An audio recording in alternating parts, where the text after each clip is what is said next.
السلام علیکم۔ وہ کون سی چیز ہے جو ہم دیکھتے ہیں لیکن اللہ تعالیٰ نہیں دیکھتا؟ آئیے جانتے ہیں۔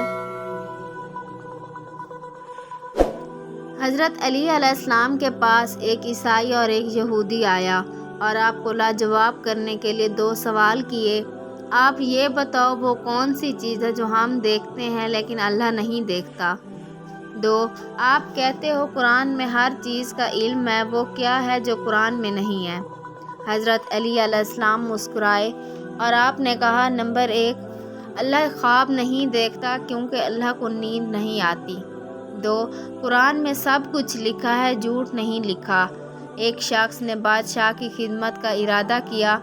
بادشاہ نے کہا، جاؤ علم حاصل کرو حتیٰ کہ تم میری خدمت کی صلاحیت پیدا ہو جائے۔ جب وہ علم کے حصول میں مشغول ہوا، علم کی لذت چکھی، تو بادشاہ نے اس کی طرف پیغام بھیجا۔ اس نے کہا، آپ تعلیم کو خیر آباد کہہ دو، تم میری خدمت کے قابل ہو گئے ہو۔ اس شخص نے جواب دیا، میں اس وقت تیری خدمت کا اہل تھا جب تو مجھے اس کا مستحق نہیں سمجھتا تھا، اب تو مجھے اپنی خدمت کا اہل سمجھتا ہے، مگر میں خود کو اللہ تعالیٰ کی خدمت اہل سمجھتا ہوں، کیونکہ میں اپنی جہالت سے صرف یہی سمجھتا تھا کہ دروازہ صرف تیرا ہی ہے، مگر اب مجھے علم سے معلوم ہوا ہے کہ حقیقی دروازہ میرے رب کا دروازہ ہے۔ حضرت عمر رضی اللہ تعالیٰ عنہ کے رومال کی تاثیر بھی عجیب۔ عمر کے دور خلافت میں مدینہ طیبہ میں ایک مرتبہ آگ نکلی۔ عمر رضی اللہ تعالیٰ عنہ نے حضرت تمیم داری کو بھیج دیا۔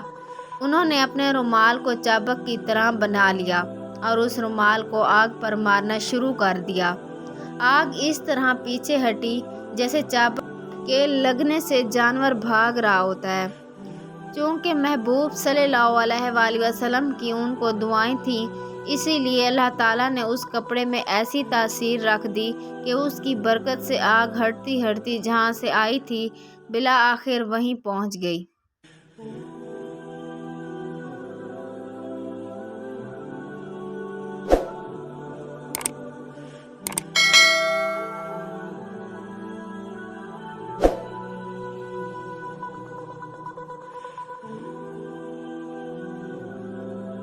مزید اسلامی معلومات، فرامین، احادیث نبوی اور اقوال زرعی کی اچھی ویڈیوز دیکھنے کے لیے ہمارے چینل کو ضرور سبسکرائب کر لیں اور گھنٹی کے نشان پر کلک کرنا مت بھولیں۔ شکریہ۔